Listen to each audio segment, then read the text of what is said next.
Yeah, by the way, what they're describing is like dumping paint on Elbit Systems, which is a Israeli weapons manufacturer, or doing stuff like this, dumping paint on like Royal Air Force planes, right?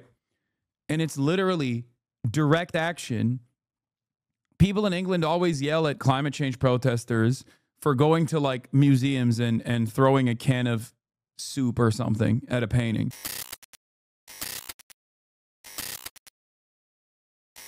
Speaking of people going absolutely insane mode over the prosecution of charity, the British police have arrested protesters on suspicion of terror offenses after Palestine Action was banned. Palestine Action was banned after one of the direct actions that they engaged in, where they went to the Royal Air Force planes, like they went to a Royal Air Force plane hangar and spray painted some of these planes that were supposed to ship weapons to Israel with red paint. And the government worked to proscribe Palestine Action as a group.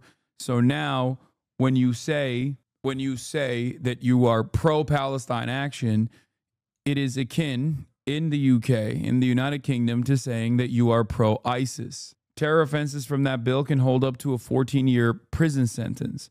And in the process of this, they also arrested an 80-year-old priest for holding up a sign that says, "I support Palestine actions." Only a handful of MPs voted in opposition to prescription. Prescription is the process in which, in the UK, a group is prescribed to be a terror organization. They have it for like ISIS. They added cynically a couple Nazi groups into this bill as well in an effort to make sure it passed. Okay. And now they're packing people up. By the way, JD Vance, you were completely correct that we do not have freedom of speech in this country, and you shouldn't have let Keir Starmer openly lie to you that we do. She faces now up to 14 years in prison and a criminal record as significantly limiting her ability to travel. In British law, she is the equivalent of an ISIS operative. Here is the extent of the British police deployed to arrest a handful of priests, professors, and activists for holding up signs that say, "I oppose, I support Palestine Action."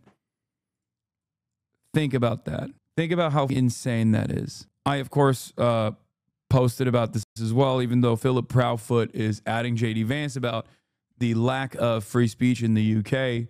I say JD Vance and Marco Rubio made a big show of how horrible the free speech rules were in the UK. Now that it's an actual egregious, cynical violation of free expression because it's against Israel, they'll say nothing. Hell, they champion the same restrictions here. Add insult to injury, Keir Starmer himself defended a group of anti-war protesters against the Iraq war that did the exact same thing that Palestine Action did. You here today? I'm here to stand up for the people of Palestine and the fact that this organisation being said is a terrorist organisation, which is losing our civil liberties. Like the cop, the booby, is holding on to this dangerous, this dangerous woman. Once again, technically, under British law, I'm currently showing you terrorism propaganda. Do you understand how stupid that is? Hopefully, this will shed a little bit of light onto how stupid the terrorism designation is and how little it should matter for normal human beings. Okay? Because right now, I am technically promoting a dangerous group according to the United Kingdom. This lady is, under the eyes of the law as of today, basically an ISIS affiliate. You make us proud, auntie. Look after yourself. You're a hero. You are a hero. They're going to ban you for this? Be careful. No, they're not, dude. You're out of your mind. That would be the absolute dumbest thing that anyone could ever do. No, please stop with this insane fear mongering. Are you out of your mind? Oh. You, not so much. Look at this clip from England. The cognitive dissonance is insane. A national... Yeah, I already covered this the other day. I know. Yeah, British nationals who commit war crimes and participate in are allowed no questions asked back into the UK. Also, a recent BBC story revealed that MI5 was protecting a neo-Nazi informant who was a known abuser and lied to courts about it. So I don't think our Prime Minister human rights lawyer gives a shit.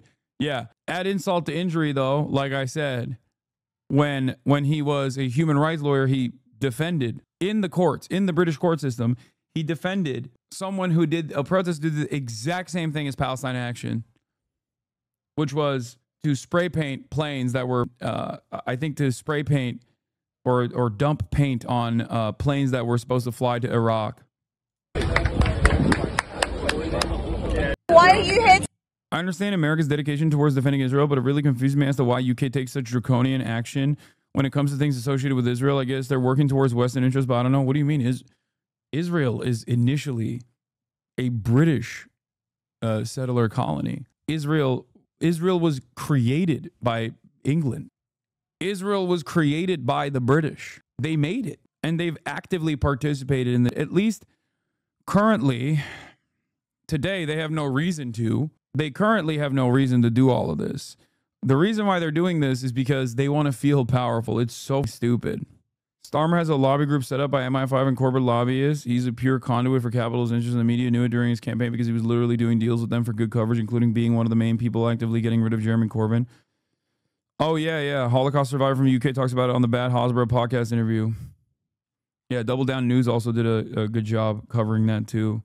Zoe Gardner cited Starmer defending activists on LBC. Palestine Action have been involved in a sustained, aggressive, broad campaign that undermines the rule of British law and undermines Britain's national security. They've engaged in 356 direct attacks to the tune of damage. And yeah, by the way, what they're describing is like dumping paint on Elbit Systems, which is a Israeli weapons manufacturer, or doing stuff like this, dumping paint on like Royal Air Force planes, right?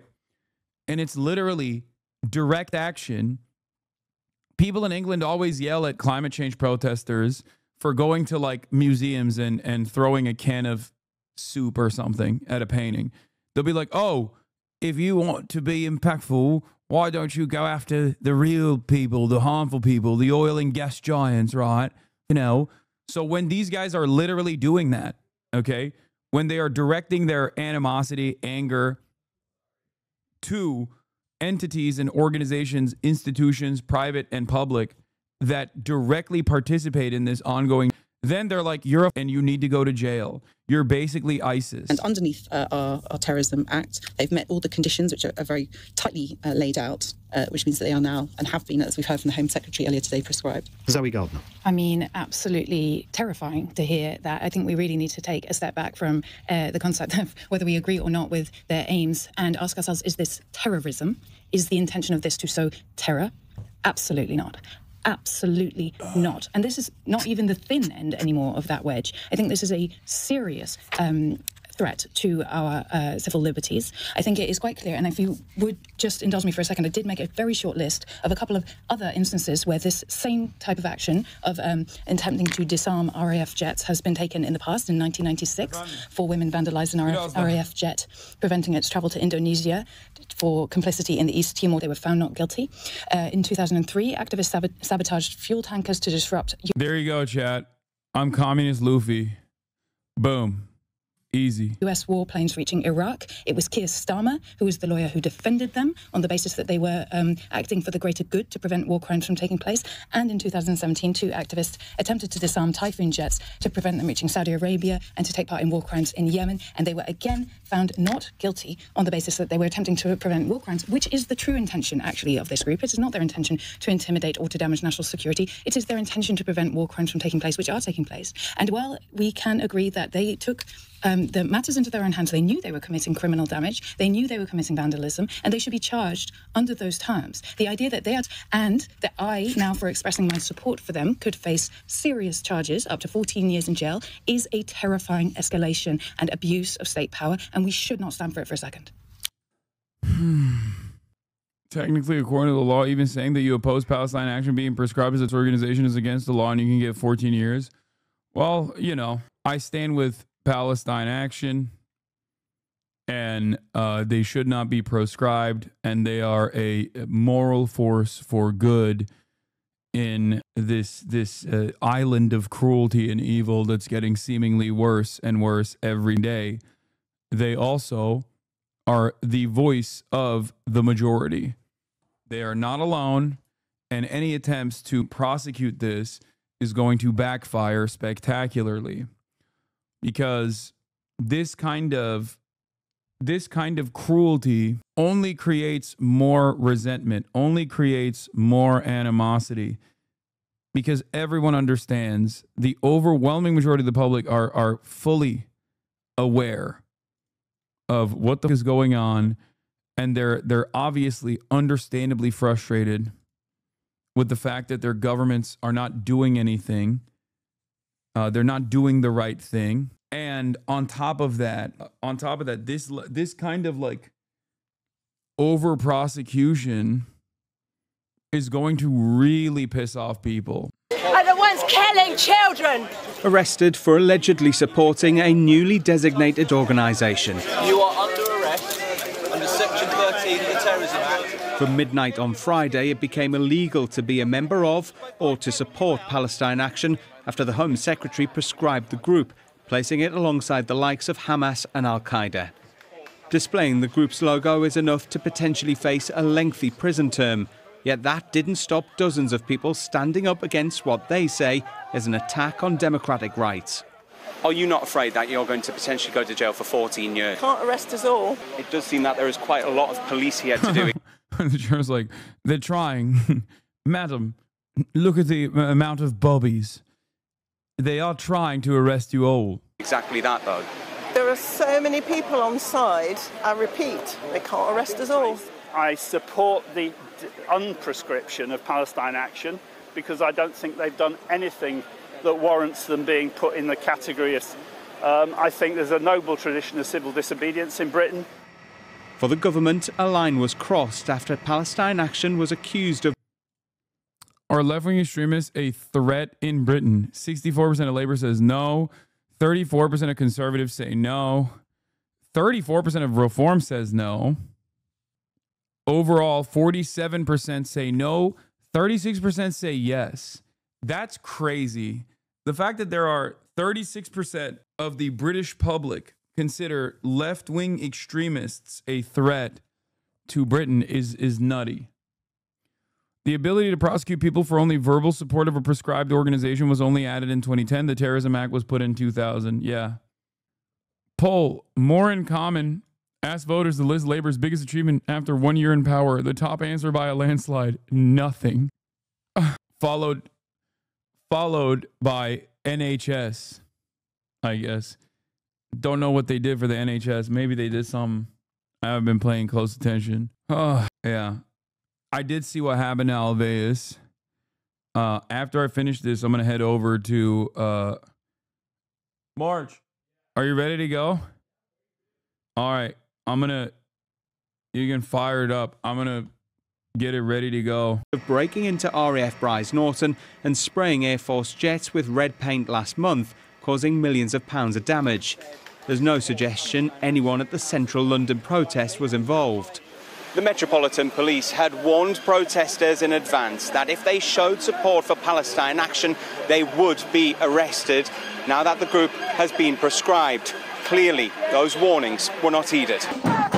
Lawyers for the now outlawed group launched an 11th-hour legal bid on Friday to block the ban from coming into effect, but judges at the High Court and the Court of Appeal backed the Home Secretary.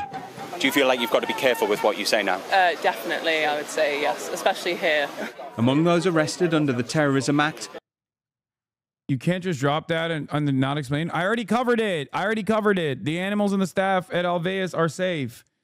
But the driveway is completely flooded and no one will be able to get in or out until we can rebuild the road, Maya said. 83-year-old Reverend Sue Parfitt.